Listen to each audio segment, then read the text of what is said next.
백진주가 불길 속에서 기어 나왔는데 그 앞에 선 사람이 사람을 구하러 온 건지 확인하러 온 건지 끝내 알 수 없었습니다. 그 장면이 너무 끔찍해서 숨이 막혔는데요. 백준기의 차가 도로 한복판에서 미친 듯이 비틀리더니 그대로 가드레일을 들이받았고 진주는 머리를 세게 부딪힌 채 정신을 잃어가고 있었습니다. 그런데 그 순간 차 안으로 매캐한 냄새가 확 들어왔어요. 진주는 처음엔 연기인 줄 알았는데 그게 아니었습니다. 누가 일부러 손댄 차에서만 날 것 같은 기름 냄새였거든요. 백준기는 마지막까지 진주 쪽 문을 열려고 몸으로 밀어붙였고 진주는 아버지 손에 거의 떠밀리듯 밖으로 굴러 떨어졌습니다. 바로 다음 순간 차가 폭발했어요. 백준기는 불길 안으로 사라졌고 진주는 새까맣게 타오르는 차를 향해 기어가다가 힘이 풀려버렸습니다. 그때 누군가의 구두 소리가 가까워졌는데 진주는 얼굴을 제대로 보지도 못한 채 손끝만 뻗었습니다. 살려달라는 건지 아빠를 구해달라는 건지 자기도 모를 만큼 정신이 무너져 있었어요. 그리고 마지막으로 들은 건 아주 낮고 낯선 숨소리였습니다. 놀라지도 않고 서둘지도 않는 마치 이 장면을 기다렸던 사람 같은 숨소리였어요. 진주는 그 앞에서 그대로 쓰러졌고 그날 이후 세상은 백진주도 함께 죽은 걸로 흘러가게 됩니다. 시간은 그날 아침으로 돌아갑니다. 김단희는 백준기에게서 걸려온 전화를 받자마자 표정이 굳었는데요. 백준기 목소리가 평소 같지 않았습니다.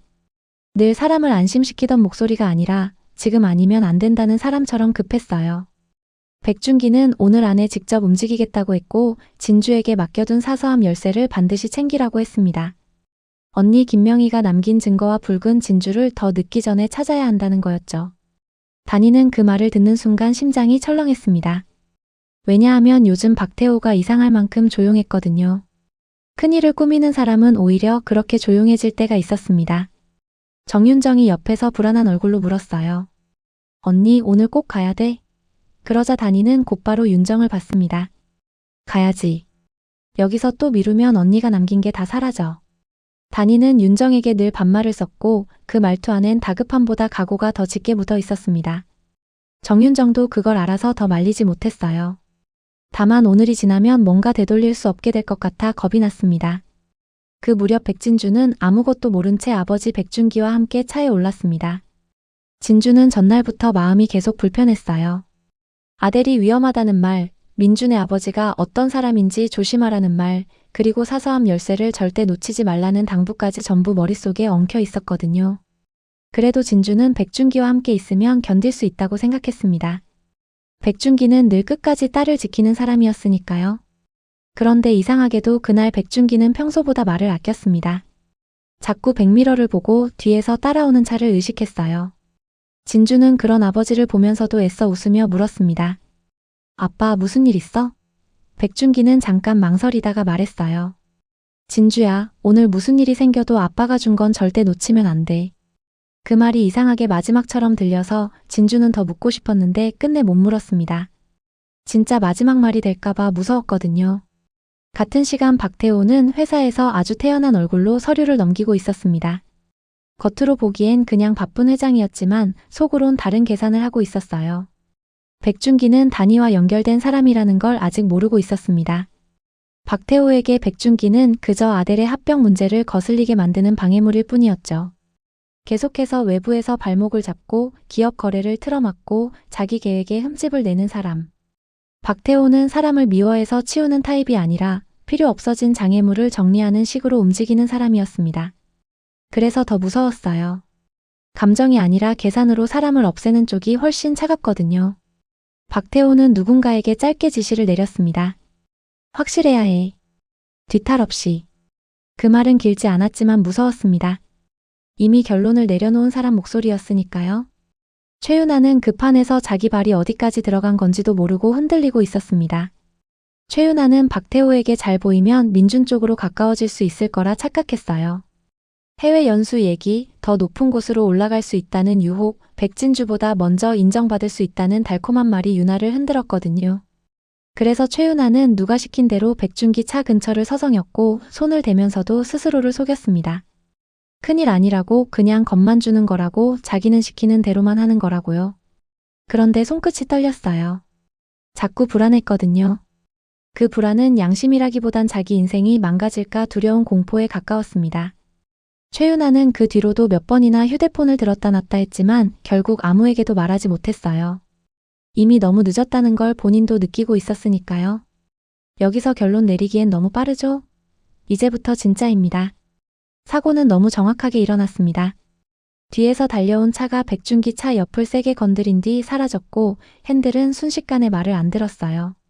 백준기는 끝까지 버텨보려 했지만 이미 늦었습니다. 진주는 충격에 머리가 하얘졌고 차 안으로 번지는 냄새 때문에 더 공포에 질렸어요.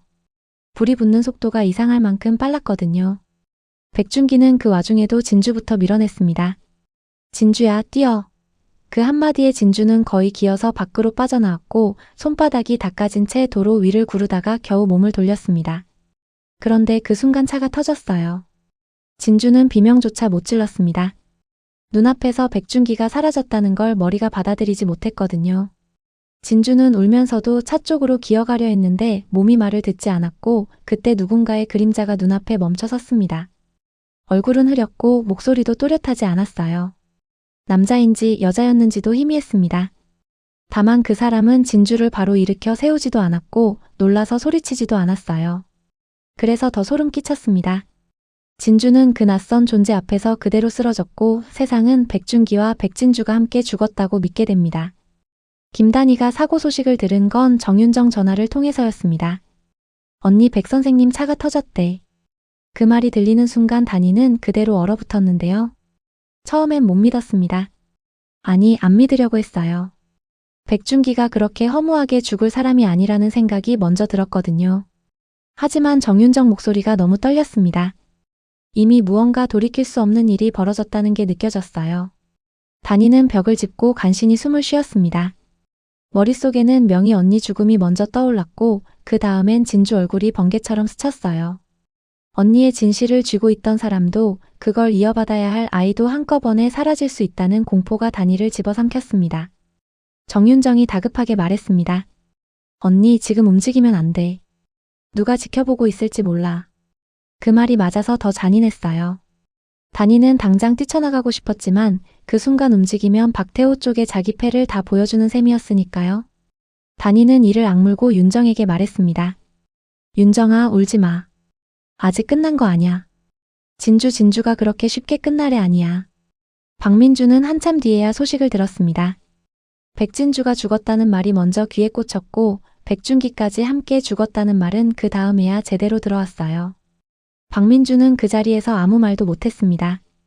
심장이 쿵 하고 떨어졌는데 눈물도 안 났어요. 믿기지가 않았거든요.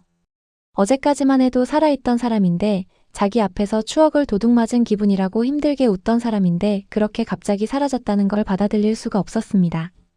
더 괴로운 건 마지막 통화도 아니고 마지막 인사도 아니고 제대로 붙잡아보지도 못했다는 사실이었어요. 박민주는 한동안 멍하니 서 있다가 결국 박태호를 찾아갔습니다. 왜 이렇게 큰일이 한꺼번에 벌어졌는지 정말 우연인지 묻고 싶었거든요. 그런데 박태호는 예상보다 너무 차분했습니다. 안타까워하는 표정은 있었지만 아들을 놀라게 하지 않으려는 아버지보다 이미 상황을 정리한 사람처럼 보였어요. 그 침착함이 오히려 박민준 가슴을 서늘하게 만들었습니다. 오정란은 뒤늦게 사고 얘기를 듣고 놀라긴 했지만 그 사고 뒤에 최윤아가 엮여 있다는 건 전혀 몰랐습니다. 오정란에게 최윤아는 그냥 회사 안에서 욕심 많은 젊은 직원 정도였어요. 백준기 역시 마찬가지였습니다. 최윤아 같은 인물이 자기 인생 마지막 순간과 얽혀 있을 거라곤 상상도 못했겠죠. 그래서 이 판은 더 무서운 겁니다. 당사자들은 서로를 제대로 모르는데 위에서 누군가가 사람들을 말처럼 움직이고 있으니까요.